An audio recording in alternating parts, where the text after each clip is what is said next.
donner une place à chacun. Et pour que chacun ait sa place, il lui faut se saisir de son propre destin. L'éducation. Et c'est pourquoi le président Gbagbo a mis en place un système remarquable d'éducation gratuite et obligatoire, de même qu'un système de protection de santé novateur. Le procureur est tellement mal à l'aise avec son scénario sans fondation que pour le faire tenir, il passe sous silence. Entendez-moi bien, il passe sous silence tous les événements marquants de l'histoire ivoirienne de ces années-là. Pas un mot sur les tentatives réitérées de prise du pouvoir par la force pour y placer Alassane Ouattara. Le coup d'État de 1999 contre le président Bédié. L'invasion venue du Nord et la tentative de coup d'État contre le général Gueye en septembre 2000. L'attaque menée en janvier 2001 contre le président Gbagbo. L'invasion venue du Burkina ayant abouti à la partition du pays le 19 septembre 2002. La tentative de renversement du président Gbagbo en novembre 2004 ont disparu du récit du procureur. Après avoir fait disparaître les protagonistes de la bataille d'Abidjan, les protagonistes de la crise ivoirienne, le procureur fait maintenant disparaître les éléments marquants de l'histoire ivoirienne.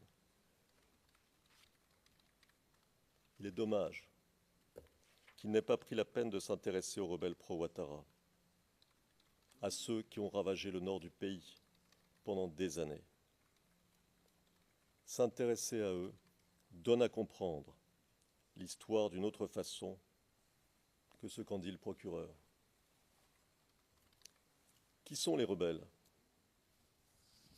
Un ancien responsable de l'armée française dira, je cite, « J'ai pu constater que la plupart des chefs rebelles n'étaient pas des chefs militaires, mais des chefs de bande d'une violence inouïe, dont l'activité principale consistait à s'imposer par la force, à racketter et tuer, à violer, et il maintenait la terreur parmi la population afin de s'enrichir. » Monsieur le Président, Madame, Monsieur, ce sont ces mêmes chefs de guerre qui ont été impliqués depuis 1999 dans toutes les tentatives visant à placer Alassane Ouattara au pouvoir par la force. Ce sont ces mêmes chefs de guerre qui l'entouraient à l'hôtel du Golfe en 2010 et 2011.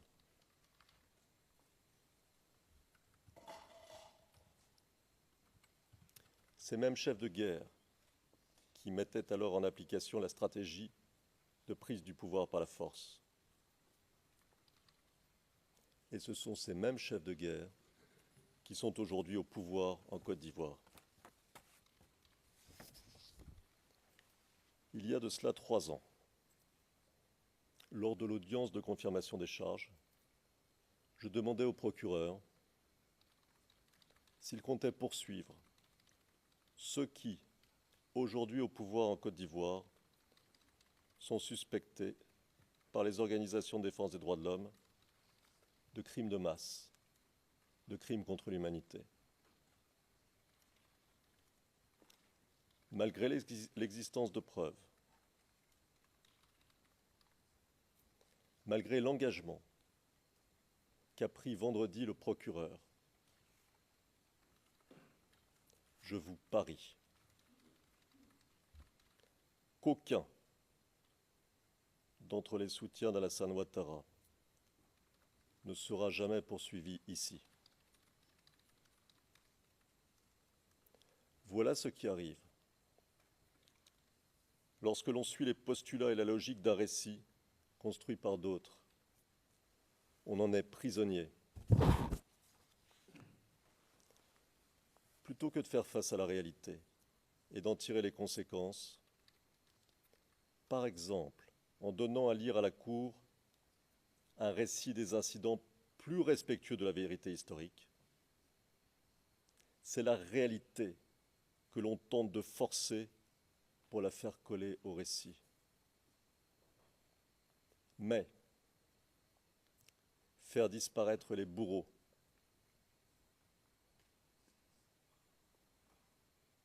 c'est faire disparaître leurs crimes. C'est renoncer à l'encontre des engagements du procureur, à les faire comparaître devant la justice.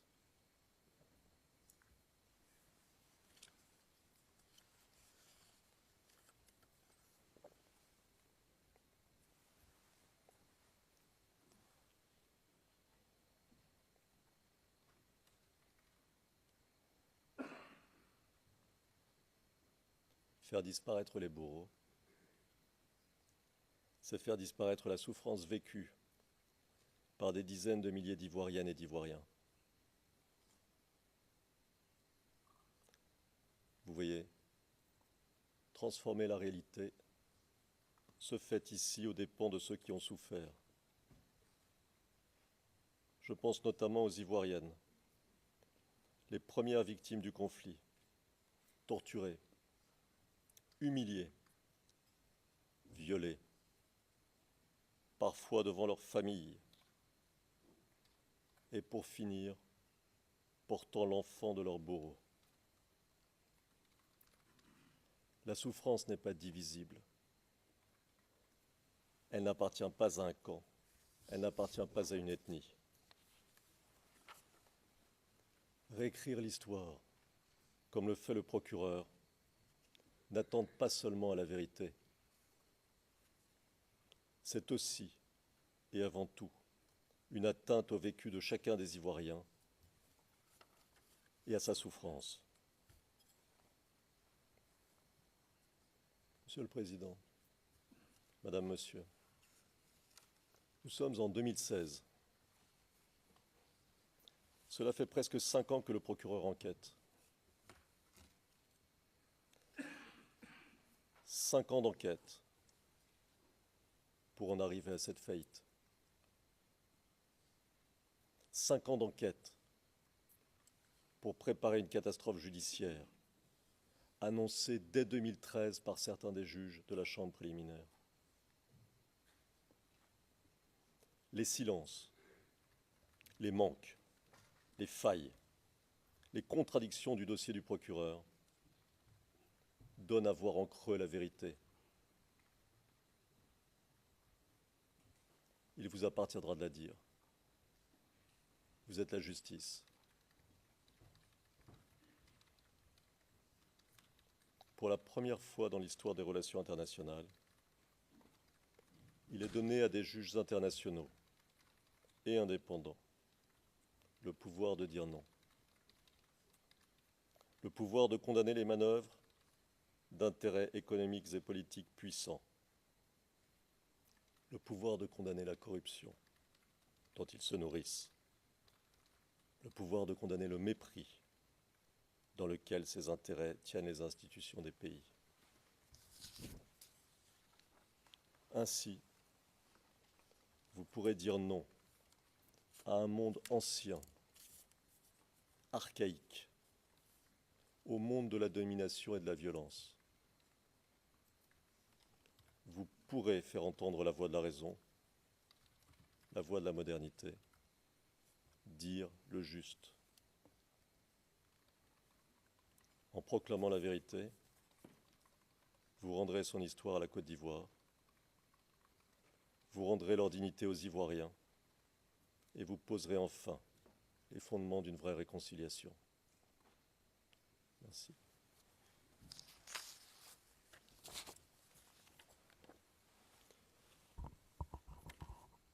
La présentation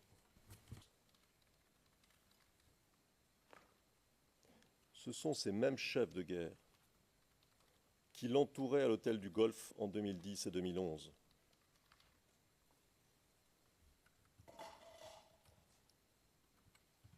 Ces mêmes chefs de guerre qui mettaient alors en application la stratégie de prise du pouvoir par la force. Et ce sont ces mêmes chefs de guerre qui sont aujourd'hui au pouvoir en Côte d'Ivoire.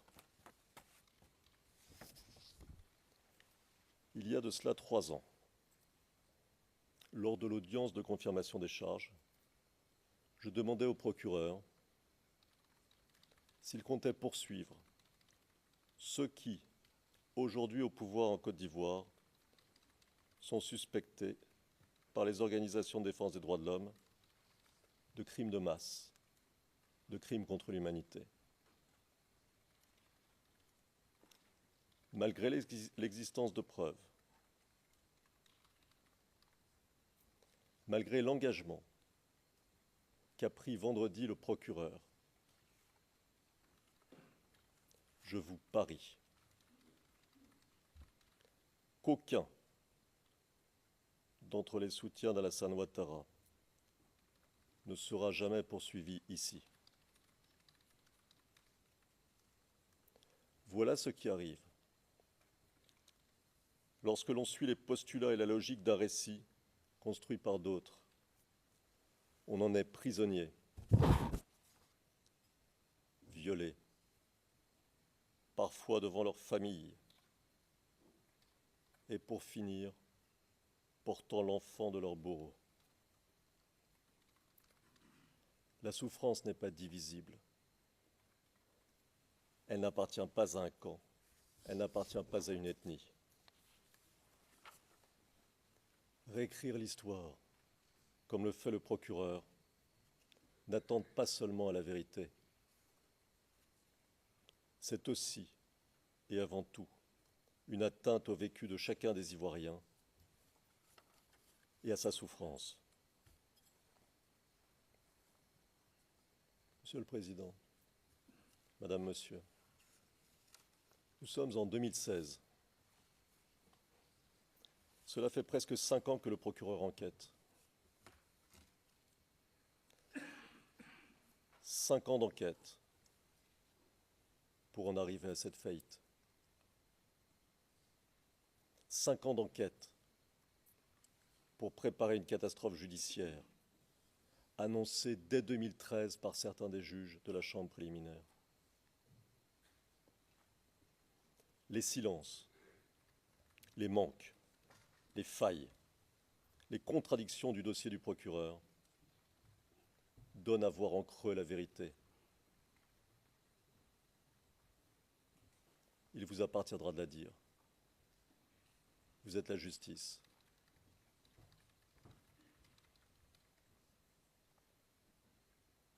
Après avoir fait disparaître les protagonistes de la bataille d'Abidjan, les protagonistes de la crise ivoirienne, le procureur fait maintenant disparaître les éléments marquants de l'histoire ivoirienne.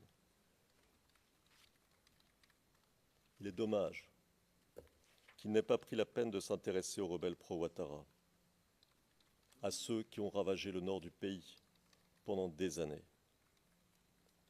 S'intéresser à eux donne à comprendre l'histoire d'une autre façon que ce qu'en dit le procureur. Qui sont les rebelles? Un ancien responsable de l'armée française dira, je cite, « J'ai pu constater que la plupart des chefs rebelles n'étaient pas des chefs militaires, mais des chefs de bande d'une violence inouïe, dont l'activité principale consistait à s'imposer par la force, à racketter et tuer, à violer, et ils maintenaient la terreur parmi la population afin de s'enrichir. » Monsieur le Président, Madame, Monsieur, ce sont ces mêmes chefs de guerre qui ont été impliqués depuis 1999 dans toutes les tentatives visant à placer Alassane Ouattara au pouvoir par la force.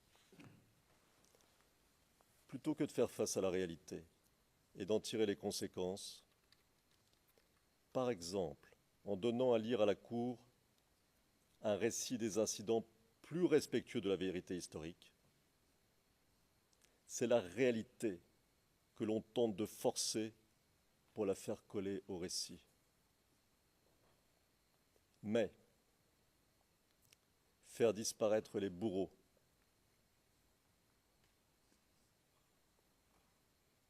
c'est faire disparaître leurs crimes. C'est renoncer à l'encontre des engagements du procureur, à les faire comparaître devant la justice.